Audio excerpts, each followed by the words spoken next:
this is every known photograph of Jeb Stuart that I've been able to find. Most of them are, the bottom here is Confederate. When he's a Confederate, there's one picture there, second from the left, when he's in his Union uniforms. He was in the United States Army too. But who was he? He was born February the 6th, 1833 here in Patrick County. He spent about the first 12 years of his life in Patrick County. There was no real school system, so when he was about 12, they sent him up to Whitfield to go to school, where he went to the Graham Mansion. Wasn't haunted then, right. He went to Emory and Henry College for 2 years, and he goes to the United States Military Academy in West Point in 1850. He graduates in 1854. He went to New York City, I think, and had this picture made of him in his West Point uniform. Oops, back me up a little bit.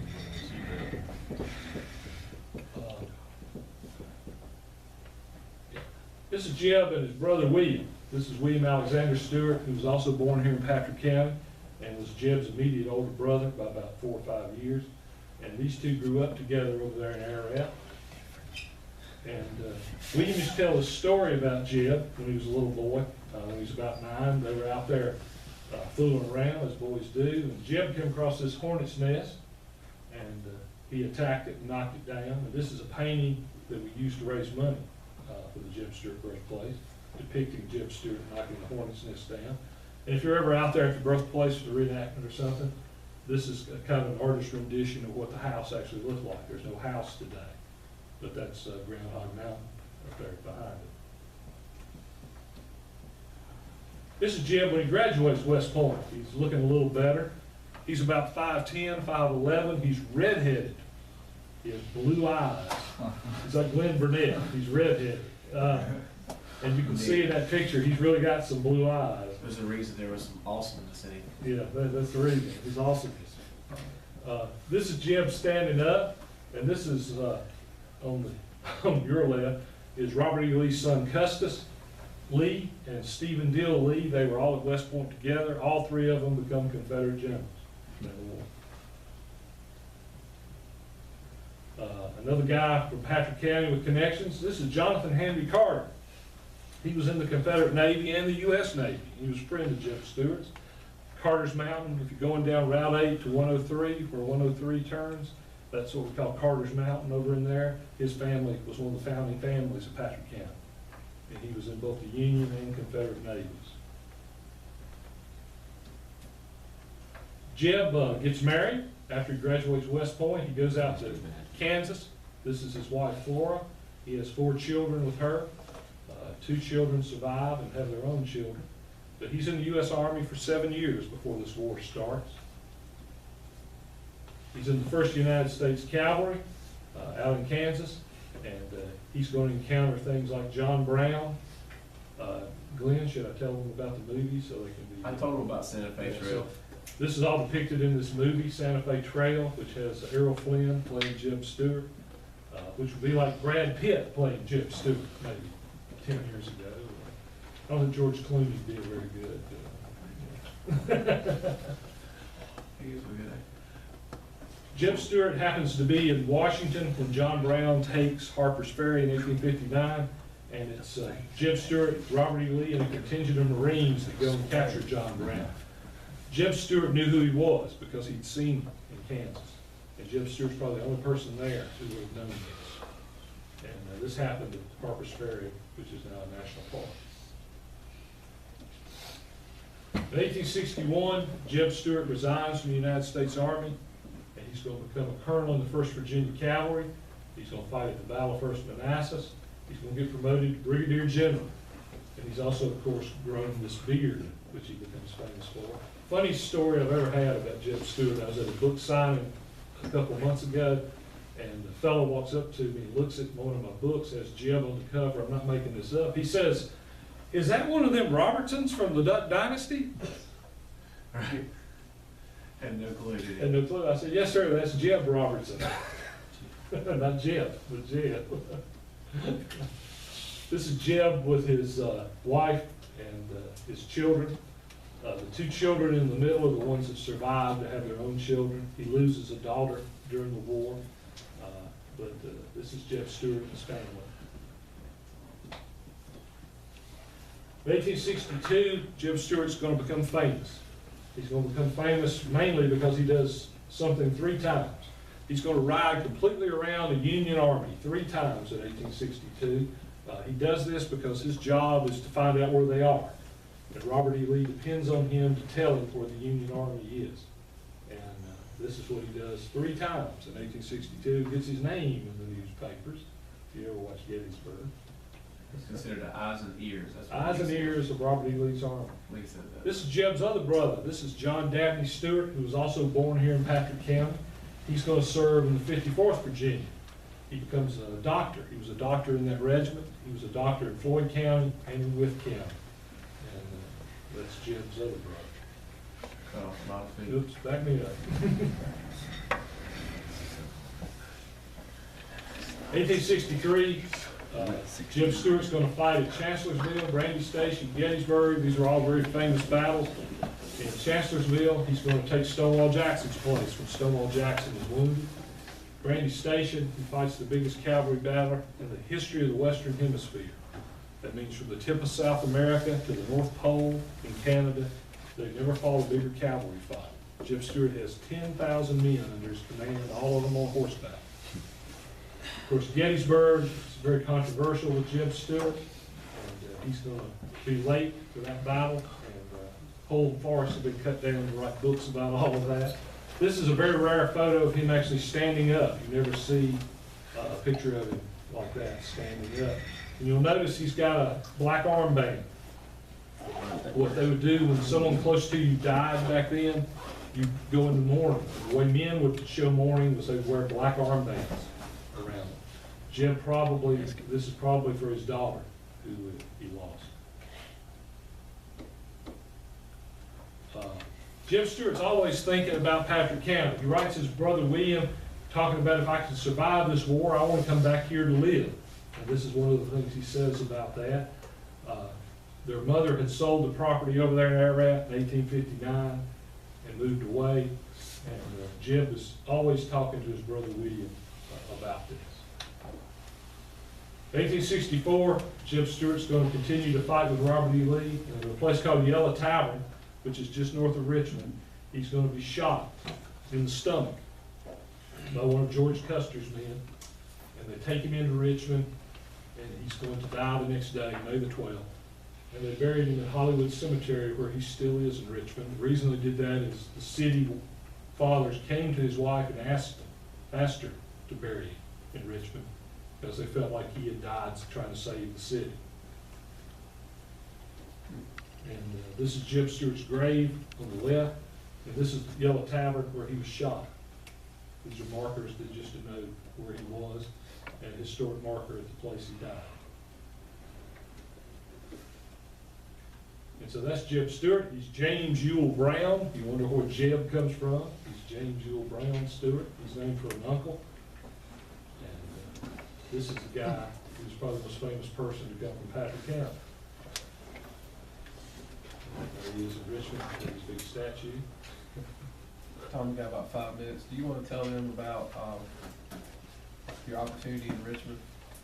Yeah, I'm doing a tour this summer, and we're going to go do Jeb's Ride Around McClellan. We're going to do Yellow Tavern. It's a bus tour. We're going to leave on Friday. We're going to come back on Sunday.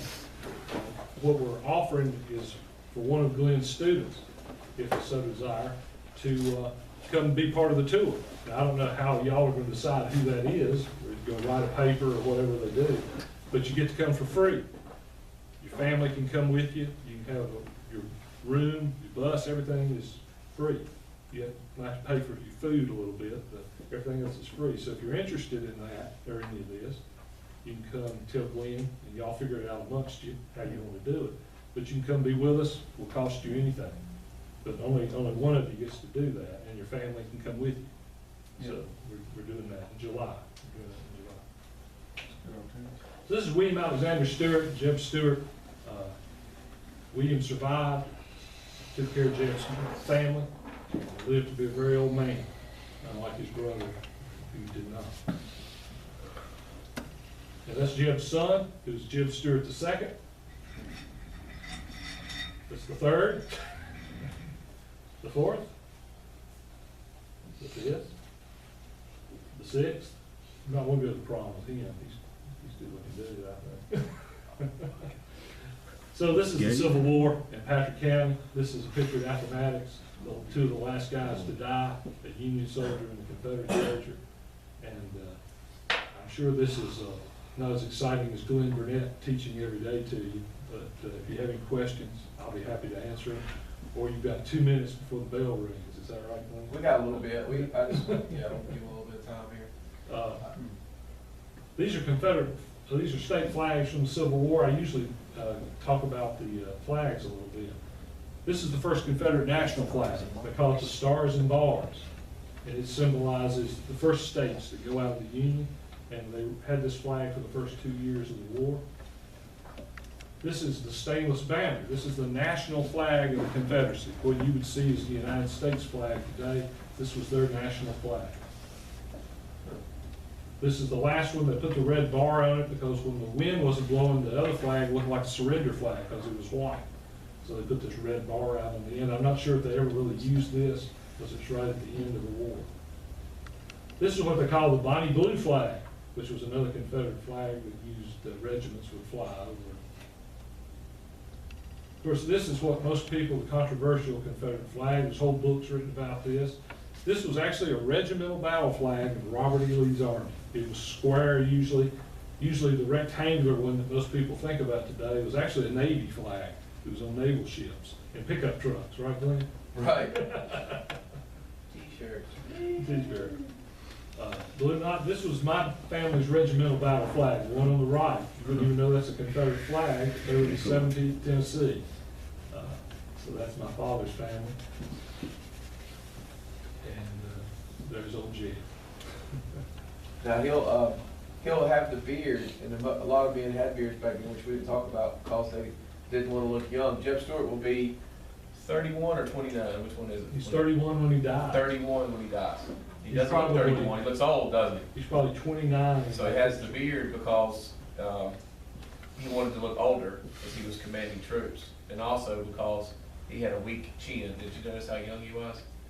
I think he just wanted to be on Duck Dynasty. They called him Beauty, right? Wasn't that what they called him? Yeah, they called him Beauty because he was so ugly. Because he was so ugly. Right. So, this is, I just want to show you this real quick. This is, Tom has done a lot of work here at the birthplace and basically got it up and running to what it is now.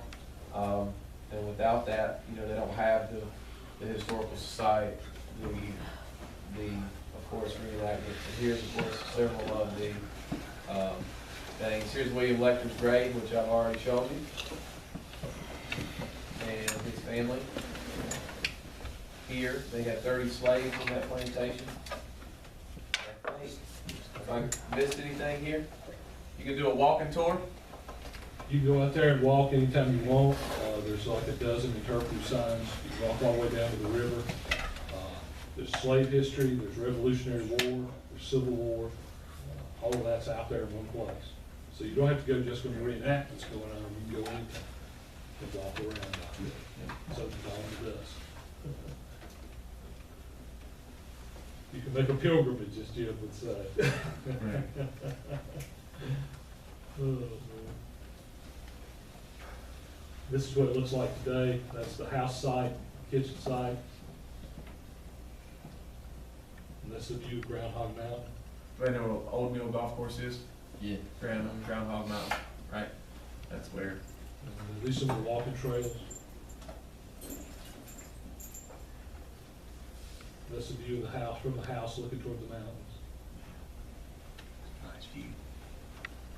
And this is a Civil War Trail sign. Eric Rurgens finally realized Jeb Stuart was born in Ararat, put up that sign several years ago. This is some of Jeb Stuart's daughter's descendants at William Lecter's grave about 10 years ago. They tore that house down that was there last Yeah, they year. tore the Mitchell house down. It was gonna fall down, I think. That was my grandma's home place. Still back, Yeah, Mitchell. Mary. She was Mary? my grandma. Mary's your She's my grandma? grandma. Yeah, okay, I know Mary. Mary's a go-getter. She is. Very, very gets things done. Yeah, too. This is the historic marker out there at the birthplace of my mother and father. The reason my mother's hugging that sign so much is I wrote the text of it, so she's kind of fond of that sign suddenly, I think. Does your mother hug signs, Glenn? Not me. Well, I think we all can understand that, but I'm not sure we're going to comment on it. So anyway, this is the new sign out there at Stewart's birthplace. Anybody any questions?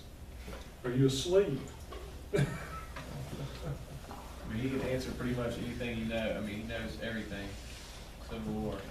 Would you like to know what it was like to go to high school with Roger Wilson? Yep. Who's Roger Wilson?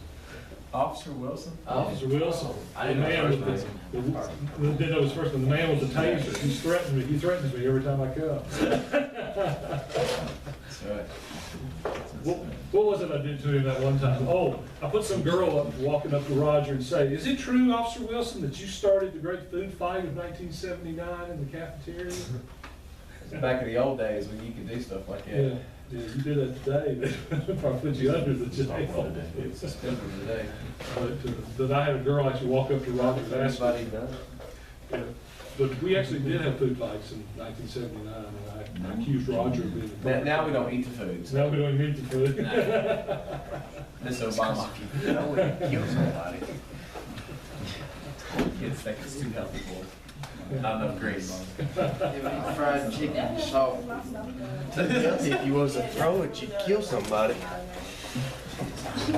Well, thank you, man. We appreciate it. Well, let's say this about his family, the Dillabacks. The Dillabacks saved Letcher's Grave. It was on their property for years and years, and if they hadn't taken care of it, who knows what would have happened to it. But it was And that's the oldest grave in. oldest marked grave in Patrick Oldest marked County. grave. Yeah, it was on. That's cool.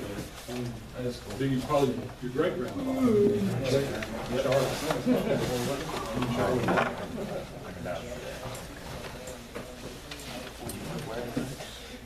So you fellas hunt, y'all look like y'all might go hunting or something.